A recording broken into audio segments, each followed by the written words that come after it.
Então, já falando sobre esse assunto ainda na política, que eu acho que quando fala em Marx não tem como não falar em política, né? O Emerson acabou de fazer uma pergunta, se você acha, o que você acha sobre a esquerda e a direita? Existe essa diferença entre eles hoje em dia tão grande assim? Nos anos 80, o pessoal que queria diluir essa diferença. Porque essa diferença esquerda e direita vem do parlamento, né? Vem de um período anterior ao do Marx, vem do parlamento francês. Os revolucionários sentam à esquerda, os conservadores sentam à direita. Então nós herdamos essa divisão.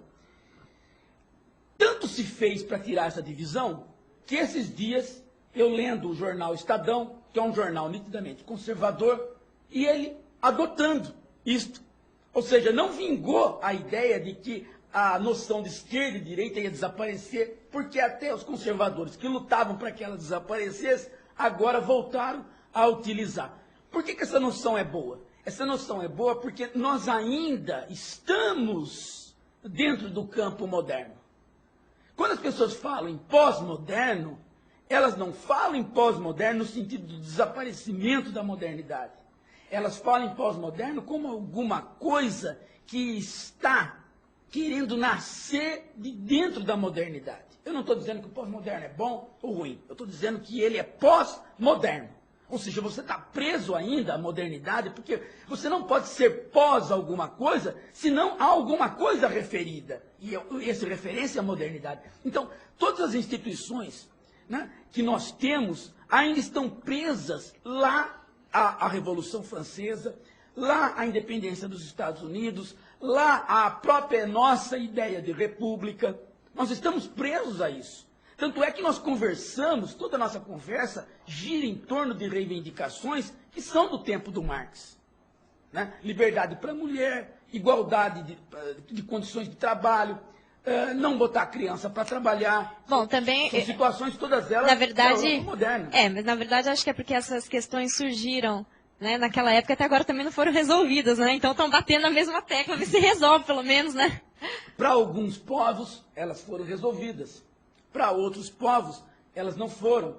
Agora, o que nós precisamos notar é o seguinte: os países passaram por um desenvolvimento, enquanto que nós ficamos olhando para esse desenvolvimento. Quando nós entramos no mundo moderno, quando nós entramos no mundo moderno, esse mundo moderno já tinha dado muitos passos, Fran.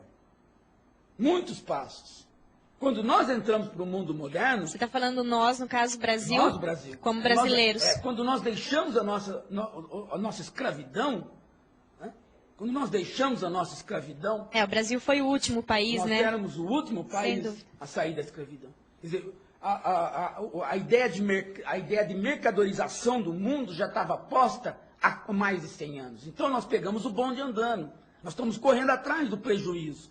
Por isso que aqui... tudo se faz de uma maneira onde tudo que é sólido desmancha no ar. Tanto é que as pessoas falam, mas os Estados Unidos têm uma democracia lá que dura 200 anos, os partidos até lá são os mesmos, a Inglaterra tem uma constituição que nem é preciso ser escrita, e aqui não, aqui tudo muda, aqui funda o PMDB, depois acaba, nasce outro partido, aqui a gente não tem história. Por quê? Porque tudo que é sólido desmancha no ar. Nós estamos vivendo exatamente a coisa de uma maneira mais acelerada do que os outros povos viveram. Agora, Paulo, deixando um pouco de lado o Marx sociológico, política, né? Eu acho que a grande contribuição do Marx para a filosofia é a teoria da reificação. Né? E eu queria que você falasse um pouco sobre isso. É o que eu estava dizendo a respeito da mercadoria, né, Fran? Quando você tem todas as relações tornadas abstratas, quando você tem tudo em forma de contabilidade, tudo é contável, tudo é igualável por números, o que ocorre com as coisas? Elas se invertem. É gozado entender isso daí. Elas se invertem de que maneira? O sujeito e o objeto, eles perdem as características de sujeito e de objeto, porque eles se tornaram abstratos. Então eles podem ser trocáveis. E eles de fato são trocáveis. Até por uma relação de alienação que vem junto com a relação de mercadoria. Qual? o produto do seu trabalho, para ele ir para o mercado, eu preciso aliená-lo de você. Então vamos supor que você foi a produtora dessa caneta aqui. Para ela ir para o mercado, para ela deixar de ser produto e transformar em mercadoria, eu preciso tirar ela de você. Então você precisa terminar o dia, ir embora para sua casa e deixar o produto na fábrica para o patrão pegar e levar para o mercado, certo? Aí você mesma vai lá e encontra com a caneta que você fez. E aí você pega o salário que ele te deu para comprar a própria caneta que você fez. Então você não sabe mais que você é a produtora da caneta. Do mesmo jeito que você não sabe mais que você é a produtora do vestido. Do mesmo jeito que você não sabe mais que você é a produtora do automóvel. Então todos esses bens, eles aparecem para você, mandando em você, dando comando para você.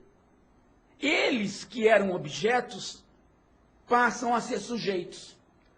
De tal modo, Frank, que você vai hoje, eu vejo você mesmo, qualquer um de nós, você vai hoje numa loja, você chega lá, aí você pede uma calça jeans.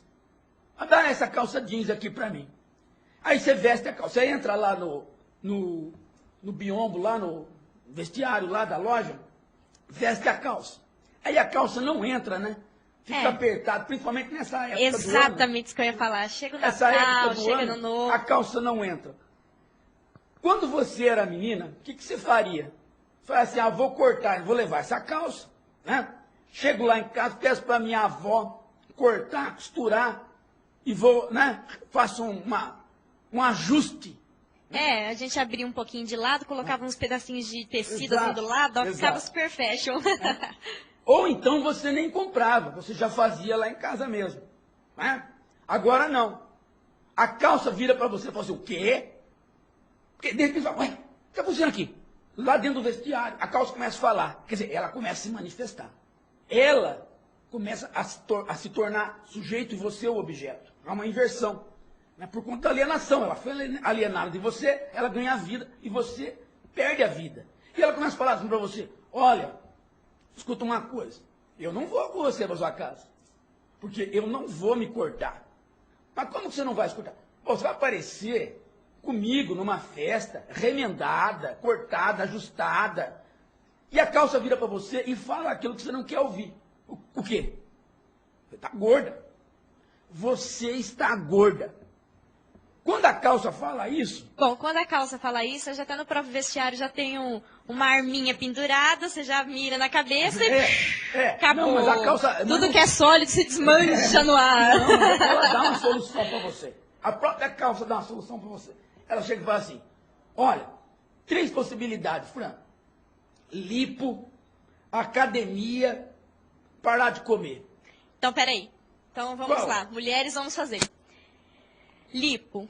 Tá matando gente, é bom não fazer. Tá matando, vai muito dinheiro, tá um negócio complicado. Parar de comer. Não, parar de comer, eu nem posso colocar essa opção, porque você conhece, sabe que eu não vou parar de comer. Academia é um negócio complicado, cansa, gasta dinheiro, fica suado. Não... Então você não vai levar. Ela fala assim, não vou com você. É a calça que tá falando, não vou com você. Mas como que eu faço para não levar a calça embora? Vai com você. Ela só vai com você o dia que você voltar lá, você voltar. E você tiver se modificado, não ela. Você vai se modificar. Ela está comandando a relação. Não é mais você que está comandando a relação. É ela, a calça, que está comandando a relação. Ela como objeto. Por que aconteceu isso? Porque ela foi alienada de você, foi para o mercado. E você, né, foi para o mercado. Vocês se encontraram, não mais como produtor e produzido, mas vocês se encontraram numa relação abstrata. E numa relação abstrata, manda exatamente aquele que põe a sua vontade. E neste momento, você percebe que a sua vontade é posta pela calça, não mais por você. Você vai voltar lá na loja um dia, vai passar lá, ela vai chamar você. Afinal, não vou não. Vem cá, ela fala para você, vem cá. Olha, parece que você melhorou, hein? Você fez um regime, você foi na academia e tal. Então, agora eu vou com você. Não é o seu dinheiro que leva a calça. É ela que decide que você, com o seu dinheiro, vai se modificar e voltar para pegar. O que aconteceu? Você se reificou, porque você era o vivo e se transformou em coisa. Ganhou, reificar, é coisificar, você se transformou em coisa. E a calça que era o morto, que era a matéria, que era o objeto, se transformou no vivo, se transformou no sujeito. Esta relação de inversão é a essência do Marx filosófico.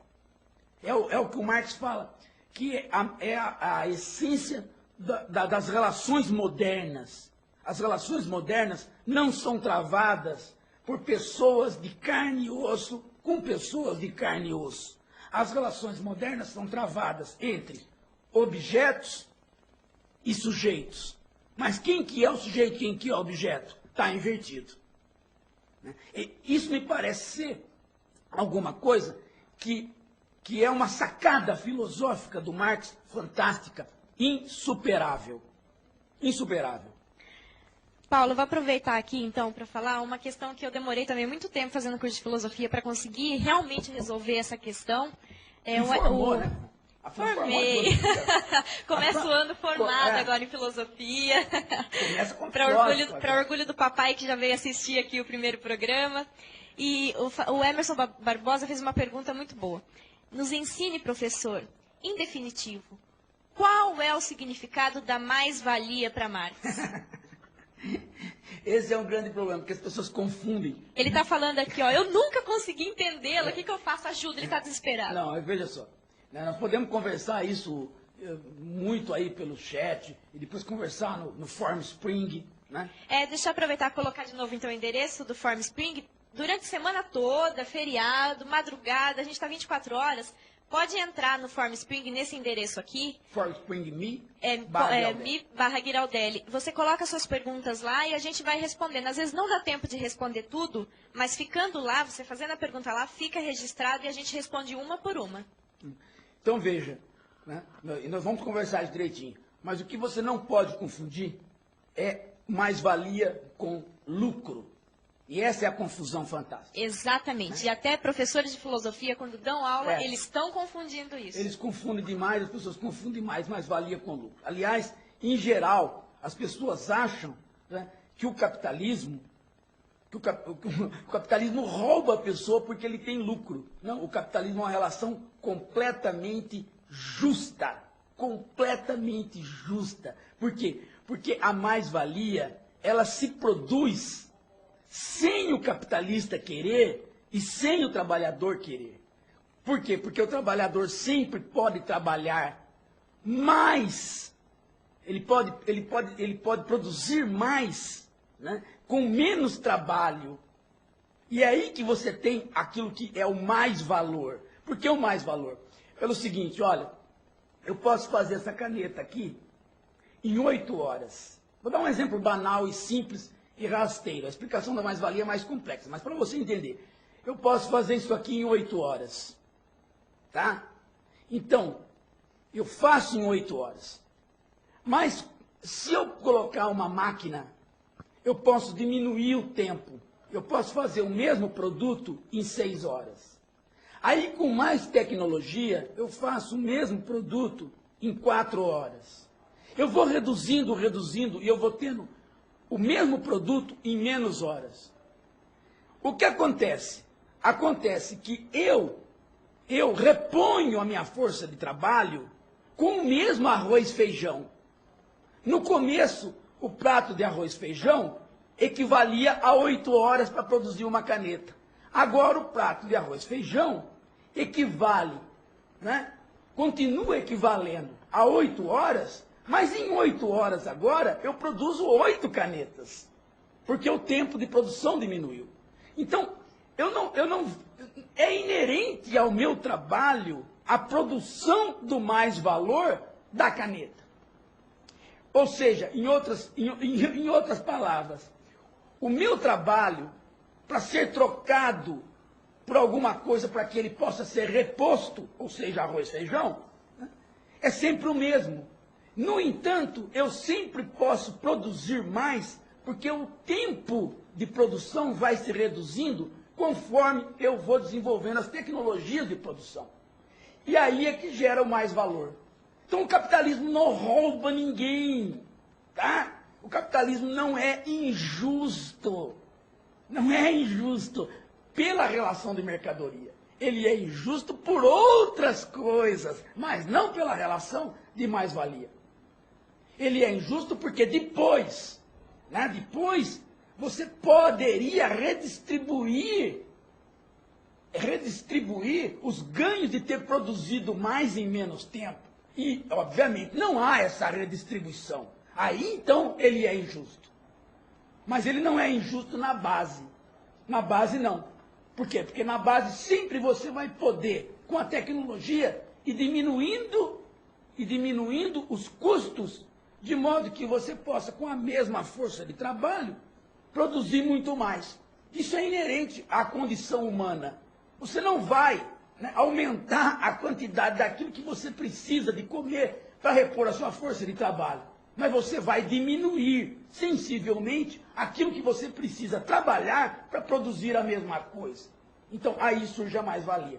O certo seria o capitalismo perceber isso e depois de prontas mercadorias fazer a redistribuição da situação em forma de redistribuição de lucros.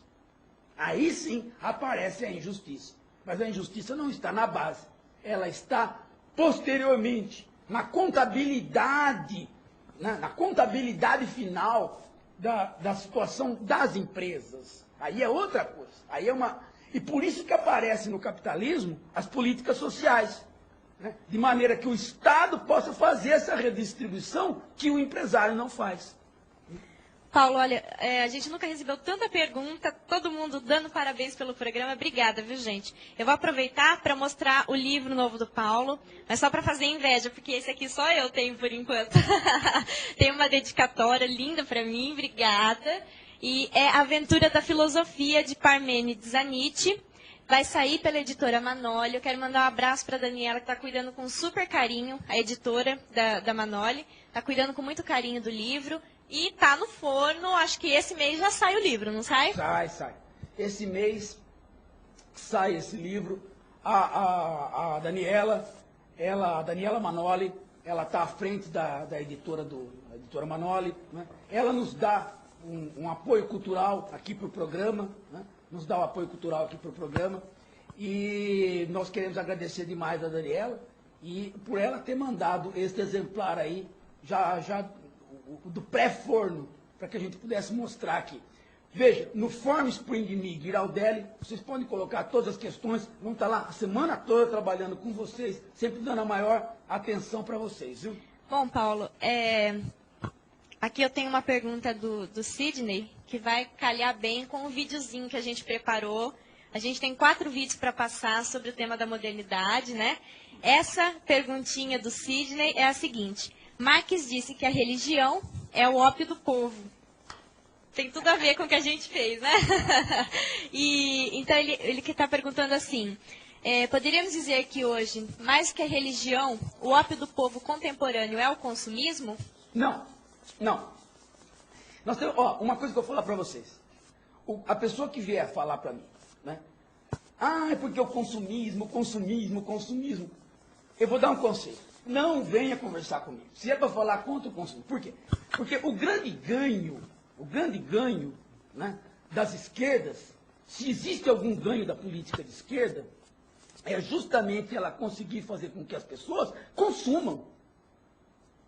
Então, porque você luta para integrar as pessoas no consumo, depois que elas começam a consumir, você vem lá, né? Não pode comprar isso, não pode comprar aquilo, não pode comprar aquilo. Mas então por que você lutou tanto para que eu pudesse ter poder de compra? Para dizer que depois eu não posso comprar? Que eu vou ficar viciado em comprar? Quer dizer, tenha dó, né? Nós precisamos distinguir. Por que as esquerdas invocam contra o consumismo? Porque elas estão ligadas a esta parte filosófica do Marx, da reificação e do fetichismo. Nós temos que separar isso. Isso é conversa de filósofo, conversa de professor de filosofia. Mas na hora da política mesmo, na hora da política do pão, queijo, para as pessoas que não são filósofas, a questão não é a reificação, não é o fetichismo. A questão é, eu vou poder ter uma vida digna comprando ou não. Essa é a questão. Então nós temos que separar. O que somos nós, como os professores de filosofia ou filósofos, que estão pensando na questão da reificação, e o que são as pessoas que querem consumir, que querem poder ter uma vida digna. Né? São duas coisas que nós temos que entender separadamente, senão a gente começa a fazer uma balbúrdia, que é lutar para que todo mundo tenha poder de consumo e depois ir lá com um pauzinho na cabeça delas e dizer, não pode comprar isso, não pode comprar aquilo, não pode comprar aquilo. Ó, tem essa paciência, né? Paulo, na verdade eu vejo assim, um problema no consumismo. Qual? Não ter um cartão de crédito ilimitado. Isso é um problema seríssimo. Porque Olha. depois, se você tem um cartão de crédito, tem limite, chega a fatura no final do mês, você tem que pagar, então o banco liga o dia inteiro em casa, é uma coisa complicada, né? Veja lá, ó o Marx e o Engels lá. Vê se eles estão vestidos, feito pobrezinhos. Nós estamos bem vestidos lá, né? Estão bem vestidos, Lógico. estão muito bem. Falando nisso, ó, o Wanderson, o Rafael e outras pessoas também, várias outras pessoas estão comentando sobre o nosso fundo e falando que esse fundo, na verdade, está representando a amizade dos filósofos. Exatamente, Né? A né? amizade entre os filósofos, e eles estão perguntando o que você tem a falar sobre isso, sobre a amizade do Engels e do Marx. Eles chegaram a brigar ou Não. foram amigos até o fim? Não. É fantástico, porque a amizade do Marx e do Engels é uma das poucas amizades onde você não tem um traço de sacanagemzinha, de invejazinha, de picuinha, nada. É fantástico, é uma amizade, porque todas as amizades passam por altos e baixos, né? A amizade do Engels e do Marx é fantástica, porque o Engels entendia perfeitamente a genialidade do Marx, e o Marx entendia perfeitamente a capacidade histórica do Engels, né? É um achado isso. Forças conspiratórias da natureza uniram os dois. Bom, pronto, obrigada. Paulo, então, acabou o tempo, porque eu quero passar um videozinho agora, só para avisar. Nosso site é www.filosofia.pro.br. Lá você encontra o nosso contato, todos os nossos outros sites, blogs e toda forma de contato com vídeo e tudo mais. E eu quero agradecer, Paulo, por você estar aqui no programa. Eu acho que está ficando super legal, o pessoal, pelo jeito, gostou. E então agora eu quero que vocês fiquem com essa produção do Filosofilmes. Eu espero que vocês gostem. Bem.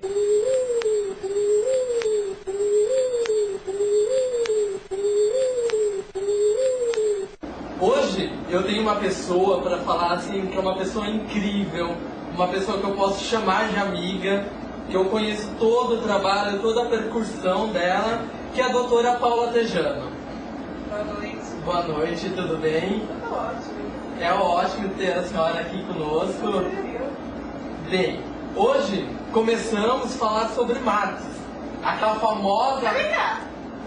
Não vai falar onde eu sou graduada, mestrada, doutorada, não? Nós, assim, temos um horário curto, então nós... Não, mas as pessoas têm que saber de onde está tendo a informação que elas estão recebendo agora. Não, tudo bem, então fale um pouquinho da vida da senhora, exponha o que a senhora fez, o que a senhora já mostrou, o que a senhora já viveu. Bom, eu sou graduada, como eu disse, mestrada e doutorada, e quando eu terminei o doutorado eu fui para a Europa, né? Comecei minhas pesquisas lá na Europa.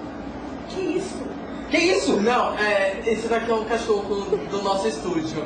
Por favor. Voltamos agora sem cachorro.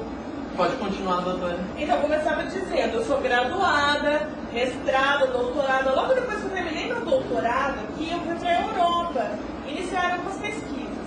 E depois que eu saí da Europa, eu fui para a França.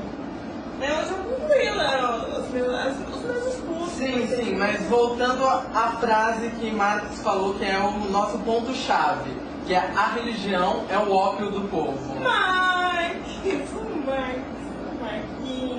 amigo de infância. Conheço ele de outros carnavais. Então, o Marx, inclusive, eu não quero que coloquem isso no ar, por favor. Não, mas a gente está ao vivo, doutora. Tudo bem, você corta, então. Mas, na realidade, quem ajudou mais fui eu.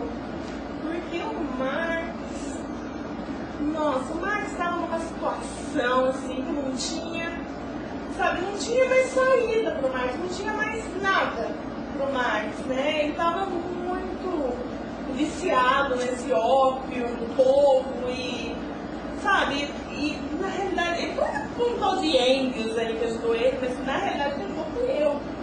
Que ajudei ele, eu dava um chazinho pra ele, O Santo Daime? Isso, Santo Daime, eu dava esse chazinho pra ele. E graças a isso, a minha companhia, que a gente ia tomar esse chá e tal, ele acabou largando o ópio, né? Mas o Santo Daime não tem mais ou menos o mesmo efeito do ópio? Imagina, Santo Daime é um chá que você toma e fica, sabe? E foi graças a esse chá que ele foi no ópio, né?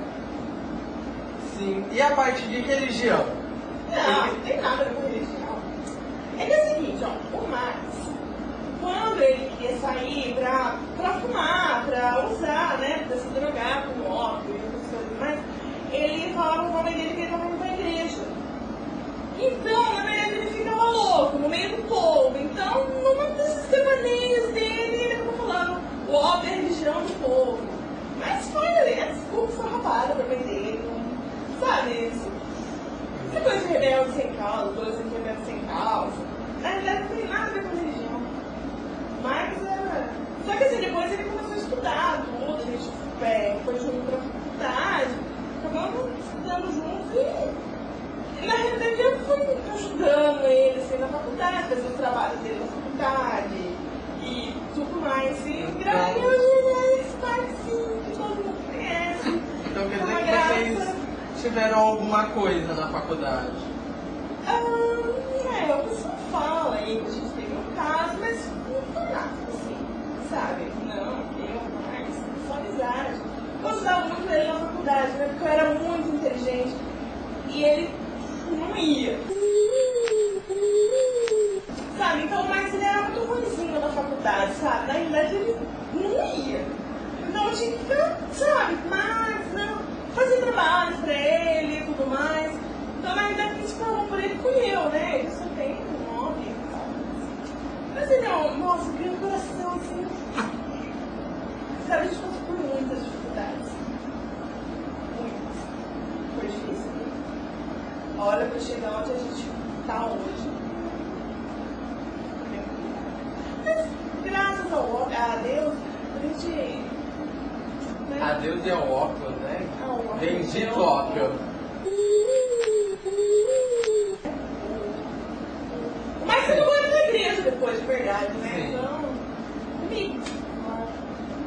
Olha, na realidade, se não fosse eu, na vida do Marx, ele não seria nada. Nada de que ele é hoje. Muito Tá, bem. corte. Voltamos daqui a pouco.